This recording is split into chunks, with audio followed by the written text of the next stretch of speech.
नमस्कार दोस्तों, स्वागत है आपका आज के हमारे इस वीडियो में। दोस्तों आज हम आपको बताने वाले हैं कि किस तरीके से हम प्रतिस्थापन विधि को सीख सकते हैं। जी हाँ दोस्तों, हम ये देख सकते हैं कई बार भी हमारे जो है बोर्ड एग्जाम कक्षा 10 यूपी बोर्ड में पूछा गया है और 2024 में भी आने के सारे आसार हमें दिख रहे हैं। तो हम देखेंगे बच्चों कि इसे किस प्रकार से कर सकते हैं। तो सबसे पहले आपको देखिए क्वेश्चन किस प्रकार से देगा। आपको क्वेश्चन देके रखा रहेगा बच्चे, कुछ अजीब ढंग का दे सकता है, कुछ भी दे सकता है।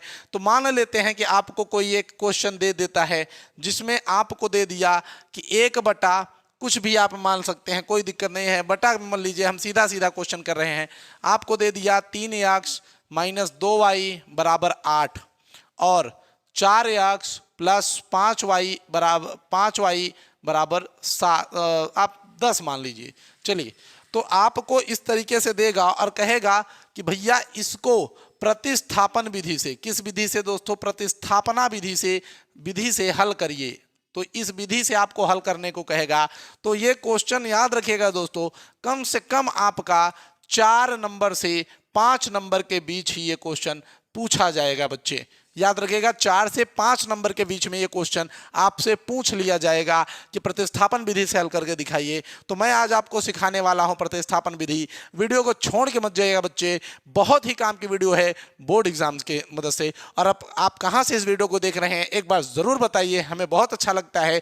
जैसे अभी हमारे एक बच्चे ने हमें कमेंट किया कि भैया हम यूपी भदोही से बोल रहे हैं, हमें बहुत अच्छा लगा भदोही से। कोई सुल्तानपुर से कमेंट कर रहा है, कोई भैया दिल्ली से कमेंट कर रहा है, कोई नोएडा से कमेंट कर रहा है, कोई हमीरपुर से कमेंट कर रहा है, कोई आगरा से कमेंट कर रहा है। तो बहुत से बच्चों का ये प्यार हमें बहुत अच्छा लगता है। आप भी कमेंट करिए और अपना नाम लिखिए, हम भी देखें हमारा बच्चा कहाँ से पढ़ रहा है। उसके बाद देखते हैं, देखिए दोस्तों इसको हम करेंगे कैसे। सबसे पहले आपको करना क्या है, आप इसको लीजिए 3x - 2y बराबर 8, हमने ऐसे लिखा। फिर आप इसको लीजिए 4x + 5y बराबर 10। आप इसको समीकरण 1 कह लीजिए, इसको आप समीकरण 2 कह लीजिए। इतना कर सकते हैं कि नहीं? कर लेंगे। अब उसके बाद क्या करना है, आपको तुरंत इसी समीकरण 1 को 3 बनाना पड़ेगा। ध्यान से सुनिएगा, इसी समीकरण 1 को मैं, इसी समीकरण 1 की बात कर रहा हूं, इसको मैं 3 बना के दिखाता हूं। तो आप लिखेंगे कि समीकरण 1 को हल करने पर, तो आपको इतना लिखना पड़ेगा कि समीकरण 1 को हल करने पर। तो हम लिखेंगे दोस्तों कि समीकरण 1 को हल करने पर। तो समीकरण 1 को जब हम हल करेंगे दोस्तों, तो किस तरीके से करेंगे, ध्यान दीजिएगा कि समीकरण 1 को हल करेंगे तो यहां पे है भैया 3x - 2y बराबर 8, ये है। अब देखिएगा, मैं आपको समझाऊं इतना, तो ये समझने का प्रयास करिएगा कि आपको क्या करना है बच्चों कि या तो x को इधर रखना है या तो y को, बाकी सबको उधर फेंक देना है। तो चलिए हम x को रखते हैं, हम x को रख के देखते हैं क्या होने वाला है। तो देखिए, अगर हम इधर x को रखते हैं, अगर हम इधर x को रखेंगे और बाकी सबको उधर हम भेजेंगे तो हमारे साथ क्या होने वाला है, देखते हैं बच्चे। तो देखिए, सबसे पहली चीज क्या होगी कि अगर हम यहां पर देखें तो 8 हमारे पास तो पहले से ही मौजूद था, तो 8 तो हमारे पास पहले से ही होगा। ये जो माइनस में है उधर जाएगा भैया, प्लस में हो जाएगा, तो ये 2y प्लस में हो गया। और ये जो 3 है बच्चा, वो बटे में चले जाएगा, क्योंकि यहाँ पे गुणा में है तो नीचे जाएगा, भाग में जाएगा। ये समीकरण नंबर हमने इसको 3 बना लिया। ये हमारे पास समीकरण नंबर 3 बन के रेडी हो गया। इतना समझ में आ ही रहा होगा। चलिए, इतना आ रहा है तो बहुत अच्छा है। आगे देखते हैं दोस्तों। अब हम लिखेंगे कि समीकरण 3 को समीकरण 2 में प्रतिस्थापित करने पर, ध्यान से रखिएगा यहाँ पे बात कि प्रतिस्थापित करने पर, इसीलिए तो ये प्रतिस्थापन विधि है कि हम समीकरण 3 को इस समीकरण 2 में प्रतिस्थापित करके दिखाते हैं। तो कैसे होगा कि ये जहां पे ये यक्स है दोस्तों, इसी की जगह पे हमें ये पूरा का पूरा व्यवस्था रख देना है। तो देखिए, 4 को हमने ऐसे रखा, x की जगह पे हम क्या रखेंगे, 8 + 2y बटा 3, 4 8 एकदम सही है। उसके बाद देखिए प्लस 5y बराबर 10। एक बार ध्यान से देखिएगा, हमने क्या क्या बताया।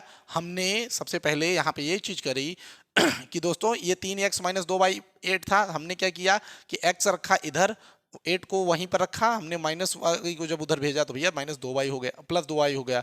ये हमारा क्या था, गुणा में था। अब ये किसके कारण भैया, बटा यानी भाग में चला गया। फिर उसके बाद हम क्या देखते हैं कि समीकरण 3 को समीकरण 2 में जब हम प्रतिस्थापित करते हैं तो x की जगह पे हम समीकरण 2 को, ये जो पूरी व्यवस्था थी समीकरण 3 की, ये हमने लिख दी। अब देखिए गुणा होगा तो कई बच्चे होते हैं कि इसका गुणा यहाँ पे कर देते हैं और यहाँ पर भी कर देते हैं, तो ऐसा नहीं करना है दोस्तों। याद रखिएगा इसका गुणा केवल और केवल ऊपर होता है, इस बात को याद रखिएगा। काफी बच्चे यहाँ पे गलती कर देते हैं। तो 8 चौके 32 प्लस 4 दूनी 8y, एकदम सही, और ये 3 इसी तरीके से, और ये आपके पास प्लस 5y बराबर आपका 10।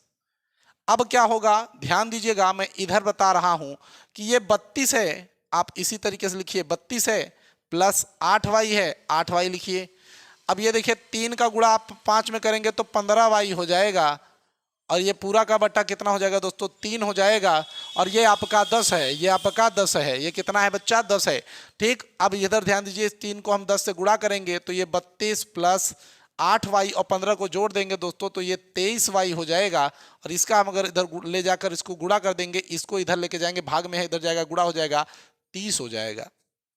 अब इसी 32 को हम उधर लेके जाएंगे तो यहाँ पे 23y, और ये हो जाएगा आपका 30 माइनस 32, तो यहाँ पे 23y बच्चा, और ये बराबर क्या है दोस्तों, ये आ गया हमारे पास -2। अब देखिए y बराबर -2/23, इस तरीके से हमारे पास y का मान आ गया। अब बच्चा एक चीज और मैं आपको बता दूं यहीं पे साथ ही साथ कि दोस्तों जब वहां पे आप क्वेश्चन करेंगे तो आपको ये तो नहीं पता चलेगा कि हमारा सवाल गलत है या सही है। तो मैं आपको एक उत्तर की जांच बता देता हूं, मैं छोटा सा यहाँ पे बताऊंगा, ये आपके सवाल में नहीं आएगा, ये आप केवल चेक करने के लिए ही इसे यूज करिएगा। इतना ही आपका प्रतिस्थापन विधि था, इसी तरीके से लगाया जाएगा। मैं आपको एक चेक करने के लिए बता दे रहा हूं कि आप चेक किस तरीके से करेंगे कि हमारा कौन सा क्वेश्चन किस तरीके से सही है, इस बात को भी ध्यान रखिएगा।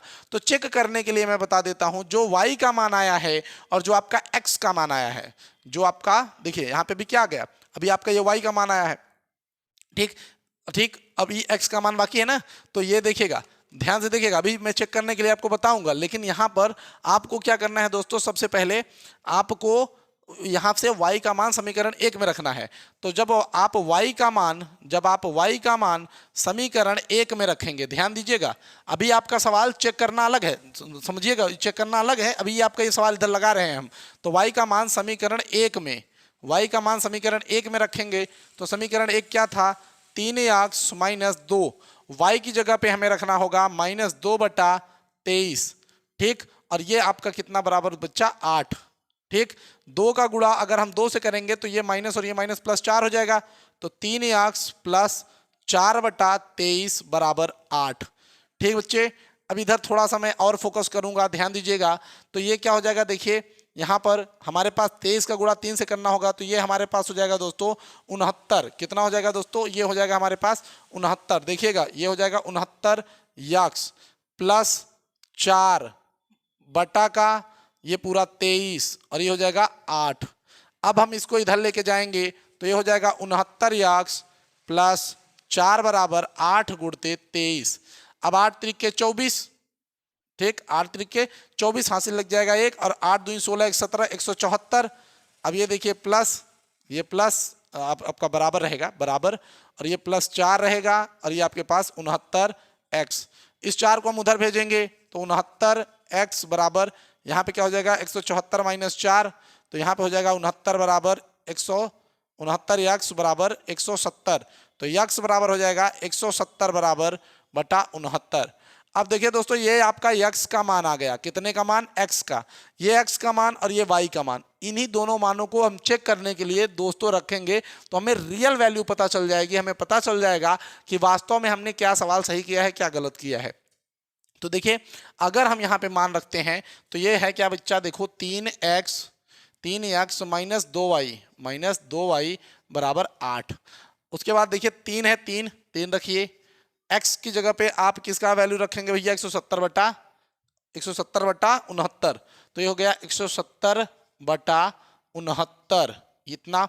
अब देखिए अब आपके पास जो y का वैल्यू आया है वो कितना है, वो y का वैल्यू है दोस्तों यहाँ पे देखिए -2, और y का वैल्यू है -2/23। अब देखिए अगर इतने का वैल्यू 8 आ जाता है तो एकदम हमारा सवाल सही होगा। तो देखिए अगर 3 से काटेंगे दोस्तों तो 3 1 का 3 दूनी 6 और 3 त्रिका 9, ये हो जाएगा।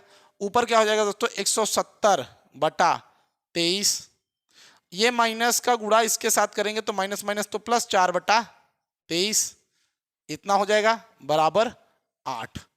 इतना क्लियर है। अब देखिए, अब ये 23 है, ठीक। मैं थोड़ा सा इधर और इसको ले लेता हूं, देखिएगा कि यहां पे हम क्या देख रहे हैं कि 170 को इसको जोड़ देंगे भैया 174 हो जाएगा। कितना हो जाएगा 174, और ये कितना है भैया 23 है, ठीक। और ये कितना है भैया 8 ना।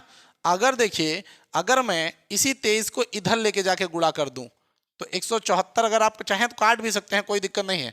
तो 8 गुणते 23, ठीक। तो यहाँ पे 174 है, 8 त्रिके भैया देखिए कितना हो जाएगा 24 हो जाएगा, और 8 दूनी 16 17, तो ये 174 बराबर 174। यानी हमारा जो सवाल था दोस्तों वो बिल्कुल सही था। तो मैंने आपको प्रतिस्थापन करना भी बता दिया है और सवाल आपका सही है या नहीं है वो भी बता दिया है, इसको भी आप चेक कर लेंगे। दोस्तों वीडियो कैसी लगी जरूर बताइएगा, हम आपको और भी बहुत मजेदार चीज पढ़ाएंगे, लगे रहिए हमारे साथ। हम आपको एक दिन बेहतरीन नहीं, बेहतरीन से बेहतरीन नंबर लाने के आप बिल्कुल आपके साथ हैं, आप नंबर लाएंगे। अपना शहर जरूर कमेंट में लिखिएगा। धन्यवाद, मिलते हैं अगली वीडियो में, तब तक के लिए जय हिंद जय भारत।